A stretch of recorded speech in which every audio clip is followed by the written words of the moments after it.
Welcome to Torah is for Everyone. Tonight we're going to look at what's called Parashat YItro. He's the father-in-law of Moses. And this parasha holds the most important gift that God gave to humanity, the Ten Commandments. They're within this parasha, and he is a Midianite Cohen, a non-Israelite, a non-Israelite priest who advises Moses about the chukim, the ordinances, and the Torah. Wow, what is this saying to us? I was born in the late 40s, and when I went to school, we all read the Bible and learned the Ten Commandments and the Golden Rule, do unto others. Do you know that there was far less crime in the 50s? Probably due to the Bible being taught in schools and also more discipline in the homes and in schools. But sadly, the 60s changed that. What do you think would happen if we put the Ten Commandments back into the schools, into our courtrooms, and especially in our homes? Do you know this is already happening in the states like Texas and Georgia, Florida, and Indiana? I was so excited when I heard that. Well, we can't change the hearts of man, only God can. But while we're waiting for him to do that, life would certainly improve if we brought back the Ten Commandments. So, without further ado, let me share the screen, and we're going to begin to read hang on a second, let me share the screen, and we'll begin to read the Parasha YItro. Now, YItro in English is called Jethro. Jethro, it says, was a priest, a Cohen of Midian. He was a pagan priest, but the word was still Cohen. It says Moses' father-in-law, and the word for father-in-law, or the Hebrew for father-in-law, is Choten Moshe. This phrase we're going to hear 14 times in this parasha, and it just shows how important that position is for Moses. He didn't know his father very well, Amram, because he was given into the courts of Pharaoh when he was maybe about 5. So he did, and his father was also a Cohen, but he was a Hebrew Cohen, while his father-in-law was a Midianite Cohen. I find that very interesting. So Jethro heard all that God had done for Moses and for Israel, God's people. How the eternal Yud-He Vav-He had brought Israel out from Egypt. So Jethro, Yitro, again, Moses' father-in-law, took Zipporah, Moses' wife, after she had been sent home, and her 2 sons, of whom one was named Gershom, that is to say, I have been a stranger in a foreign land, and the other one was Eliezer, meaning the God of my father was my help, delivering me from the sword of Pharaoh. So it's obvious that Moses didn't take Zipporah with him when he went to free the people in Egypt. But now he was here at this point, he's at the base of Mount Sinai. And so Moses' father-in-law brings his wife and his 2 sons to him. He hadn't seen them in a long time. Jethro, again, Moses' father-in-law, brought Moses' sons and wife to him in the wilderness, where he was encamped at the mountain of God, and we know that's Mount Sinai. He sent word to Moses, I, your father-in-law, YItro, am coming to you with your wife and her 2, it's interesting, it says, and her 2 sons. She's the one who raised them. He didn't have a lot to do with his own sons, sadly to say, which is probably why you don't hear from them very much after this. Moses went out to meet his father-in-law. He bowed low and he kissed him. And each one asked after each other's welfare, and they went into the tent. They're very polite in that culture. They bowed, they kiss each other, they talk about how things were. They're not like in North America, let's get down to business. And they went into the tent. Then Moses recounted to his father-in-law everything that God had done to Pharaoh and to the Egyptians for Israel's sake, all the hardships that had befallen them on the way, and how God had delivered them. And I love this next verse. Now, remember, YItro was not a Hebrew. He lived among foreign nations. They worshipped many gods. But look at it says, YItro rejoiced. He rejoiced over all the kindness that God had shown Israel in delivering them from the Egyptians. You know the heart of a person when you see that they can rejoice over the good that happens to other people. We certainly didn't see that in October 7th when the people rejoiced at the murder, the massacre of our people. So YItro had a different heart. YItro said, "Blessed be God. Blessed be Yud He Vav He." It says here, Baruch Yud He Vav He.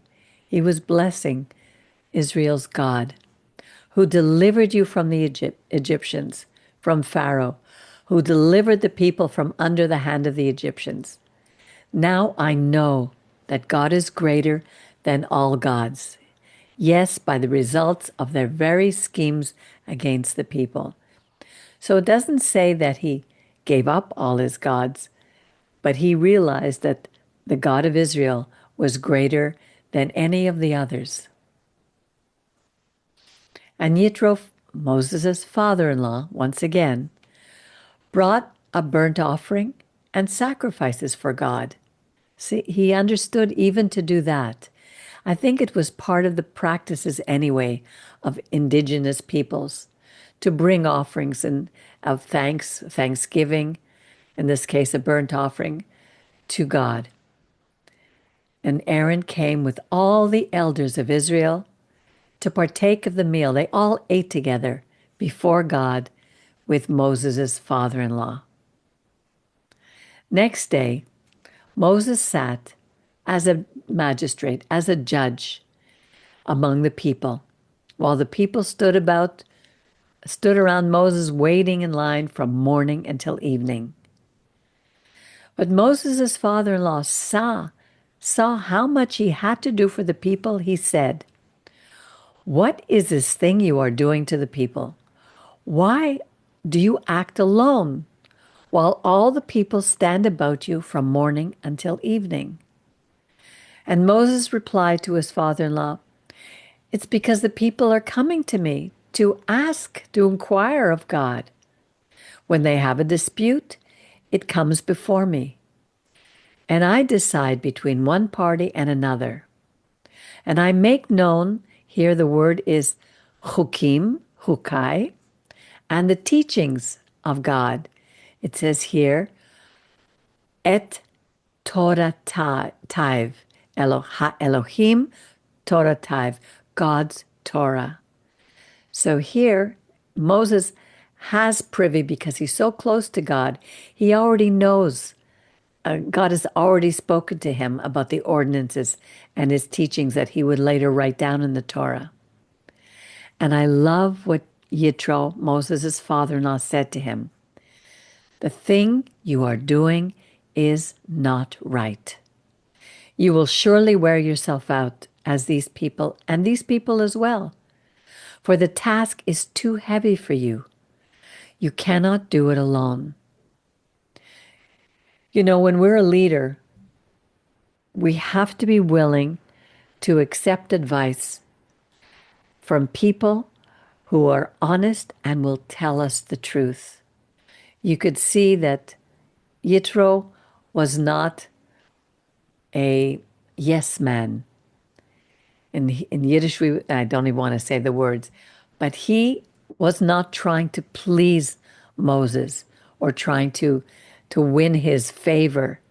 He was telling him the truth. What you are doing is not right. I have so often appreciated when a friend has told me that something that I'm doing is just not right. And, you know, they'll ask me, can I give you my advice? And my heart is always to learn, so I always say yes. I may not always agree, but I'm always open, and that's something we really need to do. So Jethro said, "Now listen to me. I will give you counsel, and may God be with you. You represent the people before God, and you bring the disputes before God. And you show them, you command them, you enjoin upon them the chukim and the Torah, and you make known to them the way they are to go, the derech, that what we call halacha. You give them you teach them what they're supposed to do and then the practices they are to follow. Because God speaks to Moses and Moses speaks to us. And here he's giving him this advice. You shall seek out from among all the people those who are capable, men who can be trusted, men who hold the truth. It says here, emet, who fear God, who have a reverence for God, trustworthy, who spurn ill-gotten gain. They don't put money before God. They cannot be bought. These are the things that we have to develop in ourselves and in those who are around us, people who we seek advice from, who we know we can trust. Set these over them as chiefs of thousands, hundreds, fifties, and tens. You know, each of us have been given our roles in life, and we are, depending on what we do for a living, depending on the how God has called us. Some of us are in charge of tens of people, others of 50, or hundreds or thousands. The mayor of a city will be in charge of thousands of people. The president is in charge of millions of people. So we have people, God knows what we can handle. And let them judge the people at all times. And have them bring every major dispute to you. But let them decide every minor dispute themselves.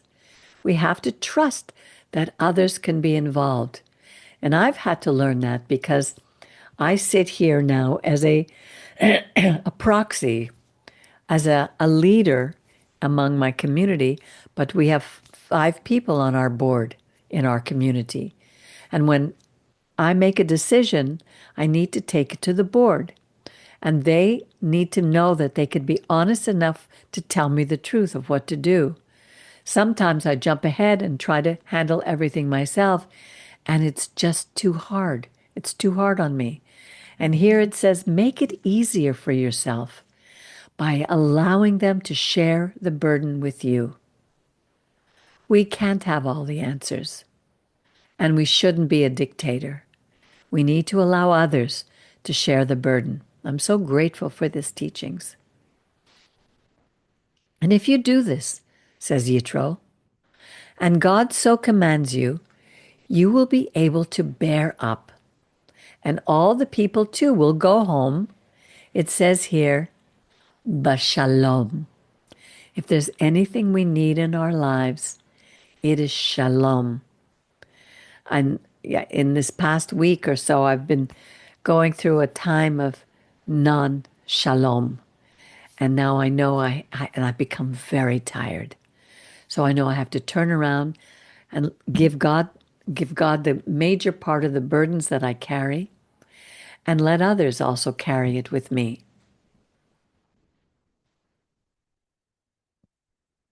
Moses, it says, Vayishma. He heard, he listened, he obeyed his father-in-law, and he did just as he said. Moses chose those men who were capable, who had chokhmah, wisdom,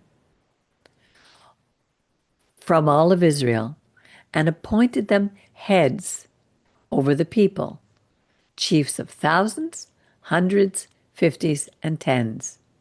And if we own a company or run any kind of an organization, we need to do that.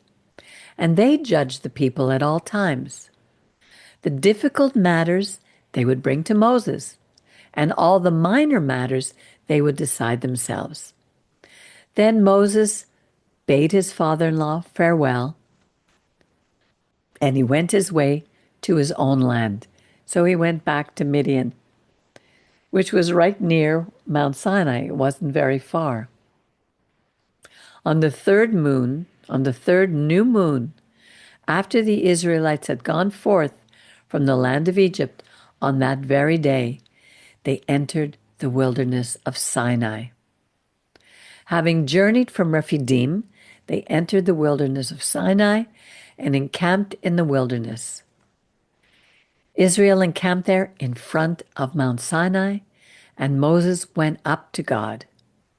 The Eternal, Yud-Heh-Vav-Heh, called to him from the mountain, saying, "This is what you're going to say to the house of Jacob, and what you will declare to the children of Israel. You have seen what I did to the Egyptians, how I bore you on eagle's wings and brought you to me." I love that expression.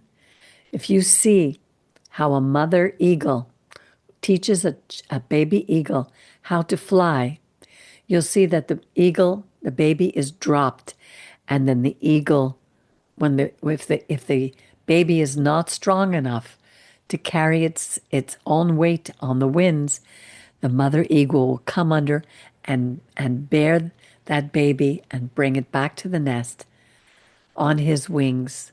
And I love that idea.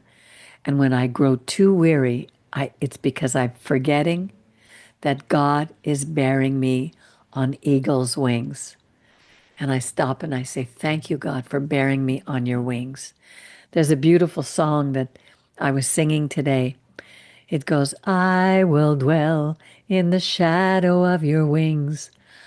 I rely on your faithful covering." Anyway, it's just a beautiful song, but it comes from this idea. Now then, if you will obey me faithfully and keep my brit, my covenant. God is making a covenant here. He's going to make the covenant where he gives us the 10 Commandments. It says, "You shall be my Am Segula, my treasured people, among all the peoples of the world. This nation, drawn out of all the other nations, set apart, is chosen for a purpose and shall be his treasure." Imagine knowing that you're treasured. What an awesome thought. "Indeed, all the earth is mine." The whole earth belongs to God. "But you shall be to me a kingdom of priests and a holy nation." So here we met our first priest, Midian, the priest of Midian. We know that Aaron and Moses' father, Amram, was a priest. But here God is saying that all of us, all of Israel, would be a kingdom of priests. And what is a priest? The link between humanity and God. It's that connection that God would bring us. "These are the words that you shall speak to the children of Israel." Moses came and summoned the elders of the people and put before them all that God had commanded them. I love this line, and we need to remember, God doesn't forget. Remember, when we say something, when we make an oath, God will remember it. And it doesn't matter how much time goes by on earth, because in God's kingdom, in God's realm, there is no time. Remember when Joseph told the children of Israel, his brothers, to bring his bones when they left Egypt? 215 years later, They remembered, and Moses went and brought the bones of Joseph out. That's 215 years later. And here, all the people answered as one. Our people said, all that God has spoken, we will do. That's like you and I. Our ancestors made this oath, and they passed that down to us. And when we don't do it, there are consequences, even when we don't realize it. So we need to pray that God brings us back and that we can do all that God has asked us to do. And Moses brought back the people's words to God. He heard, and he doesn't forget. God said to Moses, I will come to you in a thick cloud, in order that the people may hear when I speak with you, and so trust you forever. Then Moses reported the people's words to God. And God said to Moses, go to the people and warn them to stay pure, to stay clean. The word's kadosh. And separate themselves. Tomorrow, let them wash their clothes. Let them be ready for the third day. For on the third day, God will come down in sight of all the people on Mount Sinai. Imagine. And you need to set bounds for the people around, saying, be careful. Don't go up to the mountain and don't touch it. Don't touch the border, because his presence was going to be there. And it's like standing in the presence of sunlight. It would burn you. And sunlight is only a creation. God's light is so powerful. We would not survive it. Whoever touches the mountains will die without being touched, by either being stoned or shot. Animal or person, a trespasser shall not live. When the ram's horn, the shofar, sounds a long blast, they may go up on the mountain. Moses came down from the mountain to the people and warned the people to stay separate, pure, kadosh, and they washed their clothes. And he said to the men, be ready for the third day. Do not go near a woman. On the third day, as morning dawned, there was thunder and lightning, and a dense cloud upon the mountain, and a very loud blast of the shofar, and all the people who were in the camp trembled. Moses led the people out of the camp toward God, and they took their places at the foot of the mountain. Now Mount Sinai was covered in smoke, for God had come down upon it in fire. The smoke rose like the smoke of a kiln, and the whole mountain trembled violently. It shook. The blare of the shofar grew louder and louder. It's interesting that it doesn't say where it came from. Maybe it came from the heavens. Maybe an angel was blowing the shofar. As Moses spoke, God answered him in thunder. God came down upon Mount Sinai on the top of the mountain, and God called Moses to the top of the mountain, and Moses went up. And God said to Moses, go down and warn the people not to break through to God, to gaze, lest many of them perish.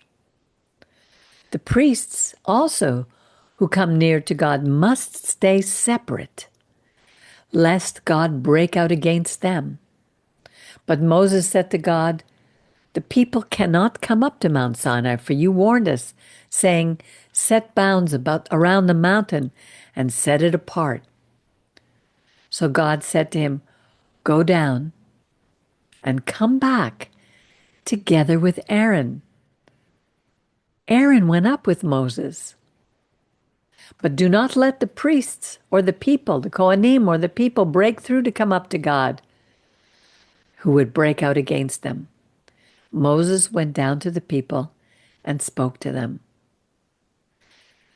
Now, this is the part we're going to hear where God is telling Moses, he's giving him the greatest gift that humanity has ever received and will ever receive, our code of life.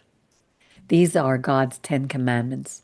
And God spoke all these words, saying, Anochi Yud He Vav He Elohecha.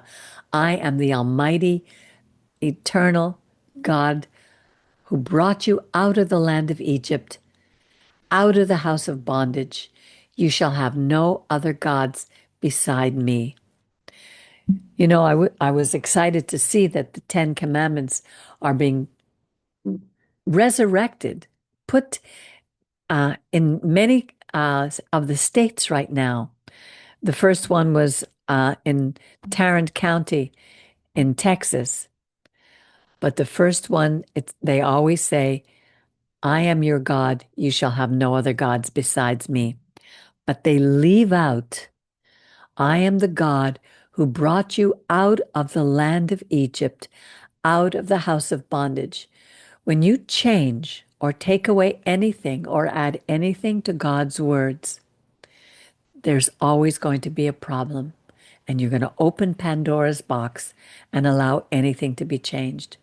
And one of the reasons that this is important, because people will say that their God is the true God, but that their God bring the Israelites out of Egypt, out of the house of bondage. We need to ask that question. We're not to have any other gods. But in the Hebrew, it says, Acharim al panai, not to put the face of any other gods to cover his face. Don't replace him with any other gods. You shall not make for yourself a sculptured image or any likeness of what is in the heavens above or on the earth below or in the waters under the earth. This doesn't mean we can't make a painting, a beautiful painting of a scenery, of something that God created. But it says, do not bow down to them or serve them. In other words, we mustn't serve the creation, only the Creator. For I, Yud He Vav He, your God, I'm a jealous God. And I visit the guilt of the parents upon the children up to the third and fourth generation of those who reject me. So when we see people who reject God, they will suffer the consequences up to the third or fourth generation, which means a limited period of time. Because generally after the third or fourth generations, somebody in the family will turn back and God will show his kindness to the Elephim, to the thousandth generation, which depicts eternity, to those who love him and to keep his commandments, so that every family on earth has hope. Do not swear falsely. Do not take God's name in vain. Don't put words in the mouth of the eternal our God. For God will not clear the one who swears falsely by that name. It's not only swearing falsely, it's literally putting words in God's mouth that he never said. Don't take his name in vain, because God will not hold them guiltless. Number 4, remember the Shabbat day. Set it apart from the rest of the week, starting Friday night. Don't change it to another day. Don't start on Saturday night to Sunday night, because that is not the Shabbat. That's a day that you choose. Some people chose Friday as their day of rest, some on Sunday. But the Shabbat is from Friday night to Saturday night. Keep it holy. Keep it separate from the rest of the week, because it's a sign of God's existence. It says, you work 6 days. Do all your work in the 6 days. So from Sunday morning to Friday night, we can work. But the 7th day is the Sabbath of the eternal your God. because we were once slaves and we had to work the seventh day. For 7 days, we had no freedom. But now, you shall not do any work. Kol malacha. And remember that word, melach, is salt, from where we get the word salary. We are not to make a salary. Do not do any work. Not you, not your children, your son or your daughter, not your servants, not the Gentiles who work for you. There's no Shabbos goy. Close your business. Everybody has to stop work. Your horse. This doesn't mean that you can't drive. It just means your animals that are alive deserve rest. Or the stranger who is within your gates. In other words, those who came to dwell with you, to live with you, to follow your God. Whoever is with you are no longer slaves. God will set us free from slavery. That's what he's doing in this process. Because in 6 days God made the heavens and the earth and the sea and everything that's in them, and then rested on the seventh day. Therefore, God blessed the Sabbath day and he set it apart. Number 5, revere, kaved, kaved, your father, honor him, give your father and your mother the glory that they deserve because they gave us life. Not because they have all the answers, not because they're so good, not because they're wise, but it's for our sake that we may dwell long in the land that God was going to be giving to us. So these 2 middle ones, the Shabbat and the honoring our parents, are for us. The first 3, the mitzvot, are for God, our relationship with God. Now we come to the last 5, the mishpatim, how we treat our neighbor. You shall not commit premeditated murder. And that includes abortion, whether people like it or not. The only time that abortion should be allowed is if the life of the mother is at stake. If there's a choice, the mother should be kept, in my opinion. But not to do premeditated murder because it's more convenient for us. Because from the moment of conception, there is life. God breathes his essence into humanity. You shall not commit adultery, which doesn't only mean a woman cheating on her husband. In those days, a man could have many wives, so it wasn't a case of adultery. But if a man caused a woman to cheat on her husband, both of them would be guilty. But also not to adulterate God's word, to change it in any way. Do not steal. Do not lie, bear false witness against your neighbor, means don't tear down their character. Don't lie about them. Don't give them, say things about them that aren't true, because everybody's made in the image of God. And lastly, do not covet. Covet is not simply being jealous or envious of what your neighbor has. Coveting means that you will do anything it takes, even murder, stealing, anything. Will do anything to get their house, their wife, their servants, their animals, anything that belongs to the neighbor. Do what YItro said, blessed be God.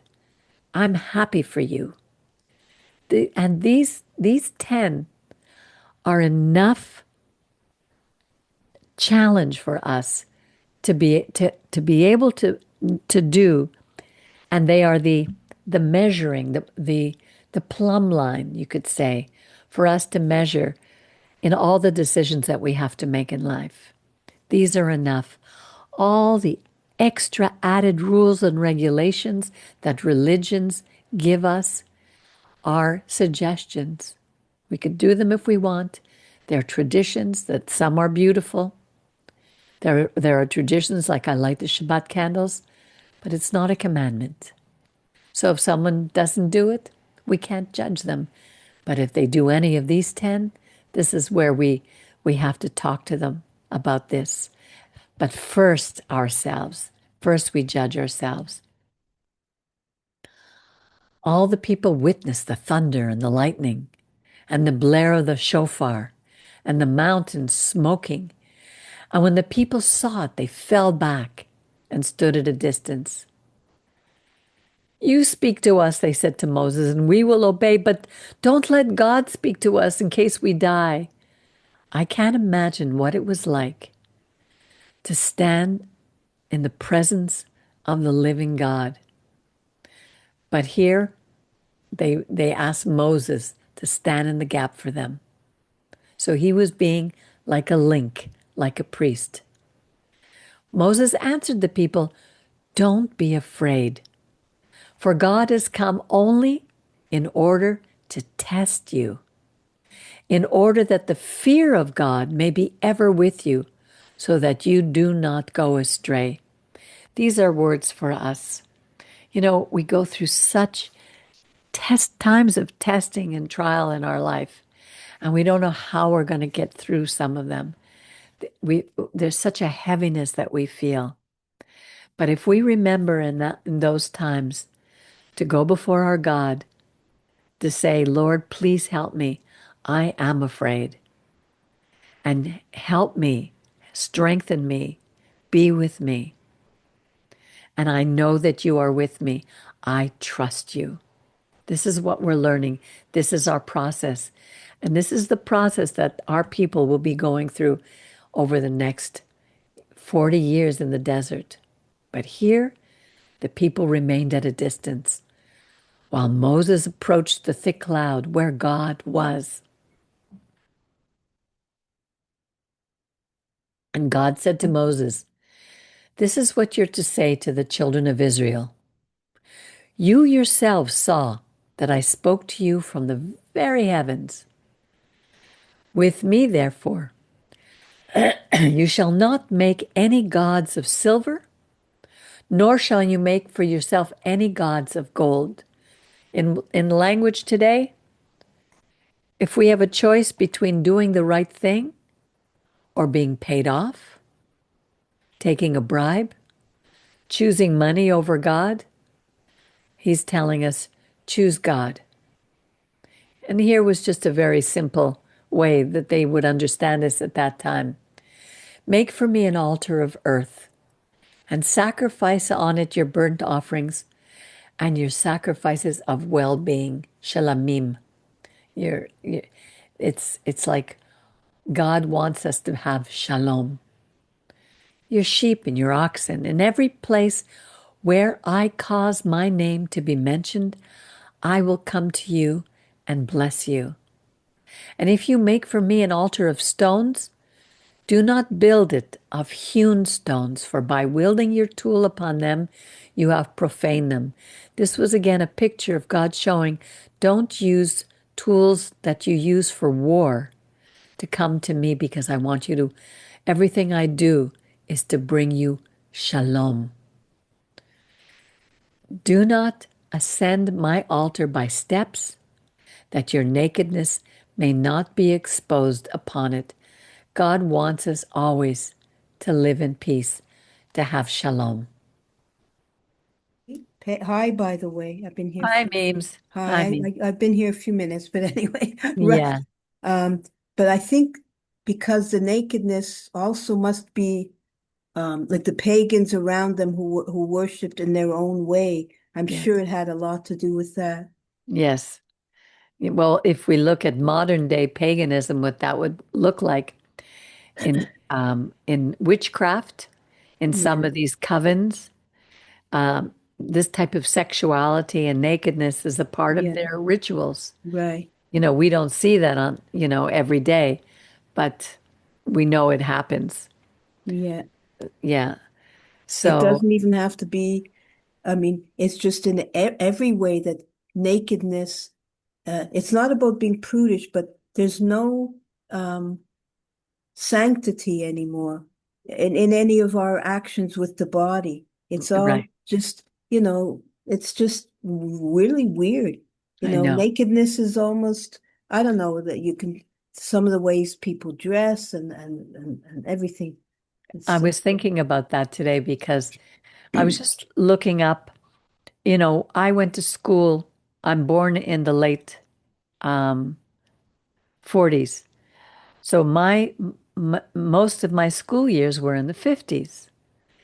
And the 50s was very different than the 60s. The revolution of the 60s, where nakedness was nothing. They threw their bras away and we could yeah, nakedness under their shirts was easily seen. But us, we were a more prudish generation. And in school, our schools, we read the Ten Commandments. We learned the Golden Rule. And I was just looking up just to see if crime had increased in the 60s. And it says absolutely. When the Ten Commandments were taken out of the homes, out of the courtrooms, out of our schools, everything changed.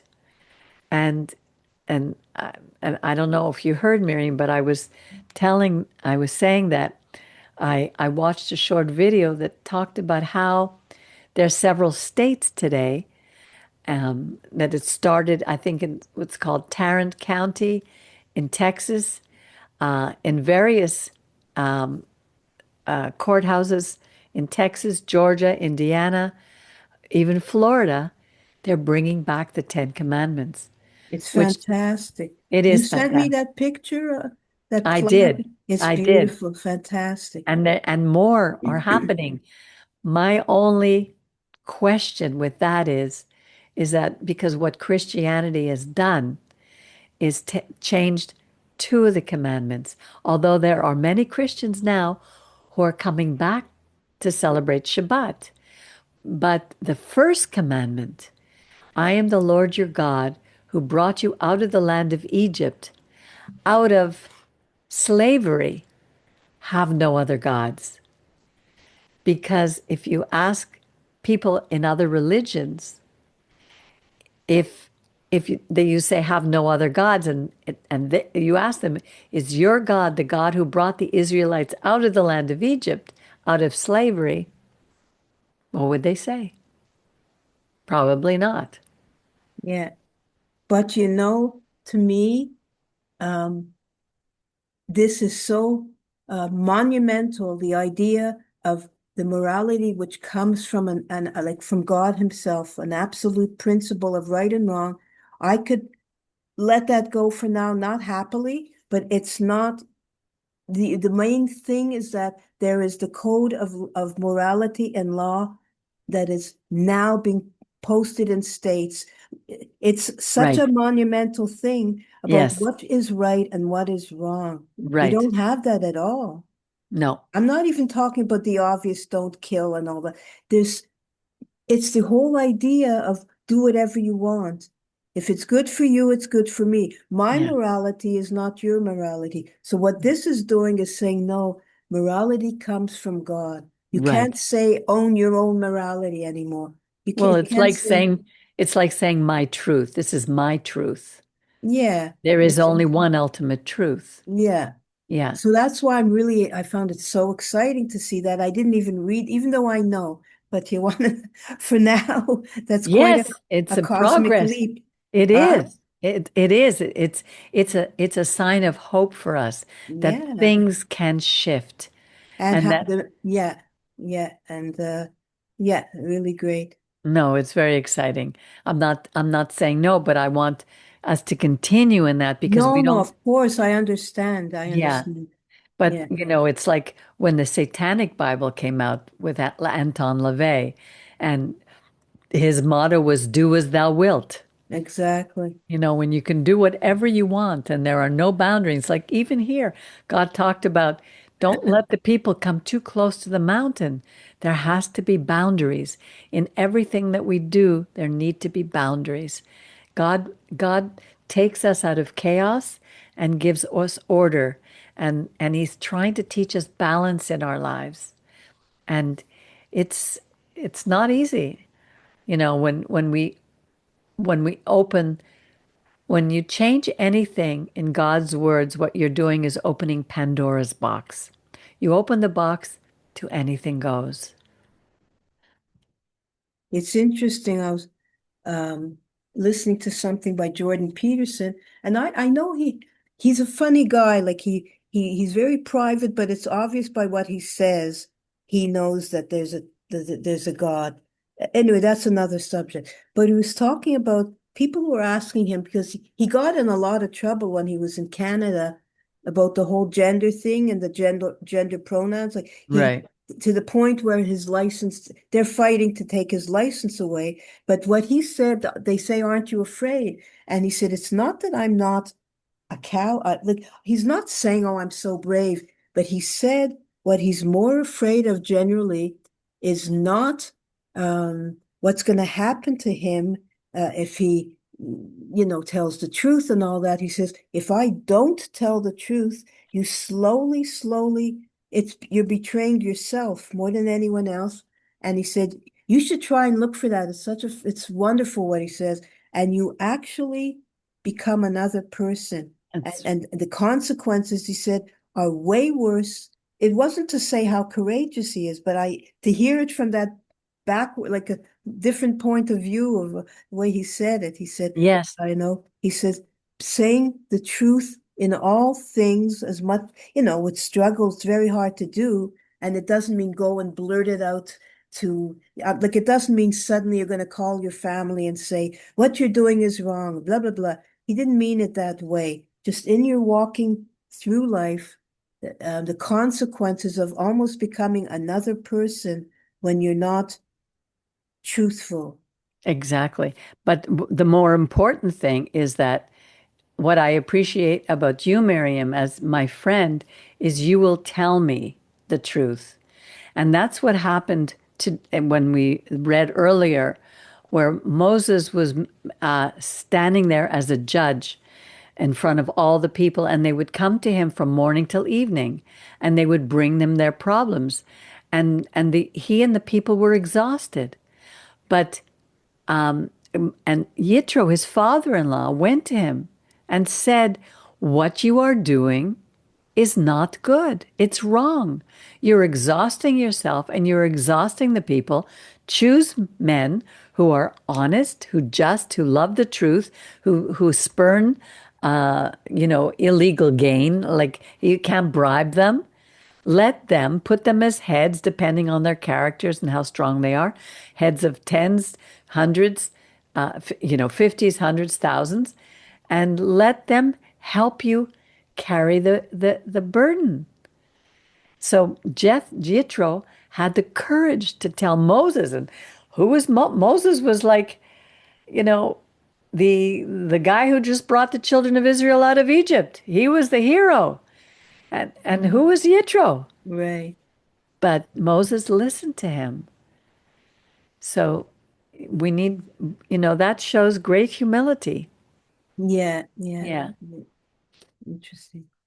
It's funny that it took um, well, he was a Midianite, no? He was a Midianite Cohen. A priest, a Midianite priest, Yeah. but he wasn't a follower. I mean, I don't know. Maybe God sees his heart, and he was a follower of the true God. But he. I don't know what he, what they practiced in Midian. Well, he did admit that God Yud He Vav He he said greater than all the gods. Oh, that's right. I forgot about that. Yeah. Yeah, Yeah. yeah, I Because have you read. weren't here at the beginning. We No, read I've that. read that before, but I Yeah. forgot about that. Yeah. Yeah, that's yeah, yeah, So, yeah. yeah. And he knew. And I mean, I don't know if God ever appeared to him. He was at the base of Mount Sinai. He was there. So he might have heard. He was there when Moses went, to the burning bush. He had heard all that. Right, right. So he knew something and he heard all the thing. Moses told him everything that had happened. And Yeah, he, I think he. he was belonged to God of Abraham, Isaac, and Jacob. Yeah, because look what he said. Blessed is this God. He rejoiced at all that God had Yeah, done. so that's right, right, right. And you Yeah, don't, rejoice. That's right. He rejoiced. yeah, you Yeah, don't see that, and you see the opposite in the enemies of Israel today. They're not right. rejoicing. No, no, no. Yeah, so it was really it was beautiful. Anyway, well, if there's Where's any, Jerry? I don't know, Miriam. Oh, okay. Yeah. Well, I want to say good evening. Thank you for joining and for listening to the Torah. And let's all pray. Pray that more and more cities, more and more states, more and more provinces, that our right here in this province of Quebec, in Montreal, where you live too, Richard, you're living in California, pray that we would turn back to the Ten Commandments. We don't worship a person. We're not waiting for people to save us. We need our God to save us. Only God can change the hearts of man. No human can do it. But the guidelines, this plumb line that we have to judge whether we're doing right or wrong, are in the Ten Commandments in this parasha about a Gentile priest. This is absolute. What is God saying to us here? It's absolutely awesome. Anyway, I wish you a good night. God bless you, and we'll see you again soon. Shavua Tov. Whoa, That's what a mess. I okay. just ran into the house, threw my boots off. I'm glad you came. I'm glad you were Yeah, here even for a little bit. yeah, no, I'm glad. It's really important. I believe so. I Yeah, believe just reading it, well, like we don't have to be scholars. We not at just all. God revealed to those people, those slaves at the base of Mount Sinai. He revealed Exactly. these words to them. They may not have wanted to hear them, but they heard them through Moses, and we're still hearing them through Moses. Look how God works. Like even with Mildred, she wouldn't mind me saying this, but she was like something like five, like when Yeah. she was touched by God. Yeah, It's not about being like five. I I mean, know. I know. Well, I remember in school and we used to read the Bible. I loved it. wow, Yeah, and I was so fascinated because we here in Montreal we had Catholic schools, Jewish schools, or Protestant schools. So if you didn't go to a private Jewish school, if you were Jewish, you went to a Protestant school. right, Most of the kids were Jewish in the school I went to, except right, for the last few years, and all the teachers were Christians, and right. we read the Bible every day. Yeah, we did too. Yeah. Yeah, yeah, We had to memorize some of the Psalms. The Lord is my shepherd. We sang right. hymns. I used to love some of those hymns. I still do. Yeah, they're beautiful. They Some of them. really are. Yeah, And they're very comforting, yeah, and I remember even listening to stories about Jesus. I don't yeah. know if I knew he was Jewish then, but being in a Jewish family, you didn't bring him home. Who are you going to talk to about Jesus? But later, when I found out that he was really Yeshua, a Jewish rabbi who loved the Torah, I went, wow, isn't that great? I wonder if my teachers knew about that. That's funny. No, I had a strange, really weird teacher in grade three, um, frightening teacher. She Oh, here, no. most of us, also a lot of Jewish kids, and she'd say, if the devil whispers in your ear, Oh, don't no. listen. And she'd go on, Oh, and my it God. was freaky, I wouldn't like to honestly. live in her house. Or Yeah, maybe it was grade two, um, Mrs. Riddle, I don't know, or Miss Riddle. no, you're too young for that. That's scary. But on any age, it's weird. Like what? Like she's, I don't know. And I think she got fired. I seem to remember someone saying later on that she got fired. Can you imagine the parents, the kids coming home scared, Yeah. crying? What did Yeah, that mean? I know. Well, that was one of the tools I think of the early Catholic Church was to have people so frightened right, about hell and the devil, right, that they would run to the church and give their lives and give their money and give everything so that they could be saved. right, This yeah, whole idea of Christian salvation is very different than what the Torah teaches. yeah, Torah teaches a very physical type of saving. And we don't know enough about the essence, the soul, to say who is going to be with God and who isn't. We can't judge that. We can do the very best ourselves in how we live, but we yeah. certainly can't say, "Oh, you're going to hell." All right. So I say good night. Good Thank you. night. Good And night, God Jerry. bless Good you. night, Brian. And we'll see you again, God willing, next week when we look at Mishpatim. But right now we're looking at YItro. And if you haven't read it, I recommend that you read it.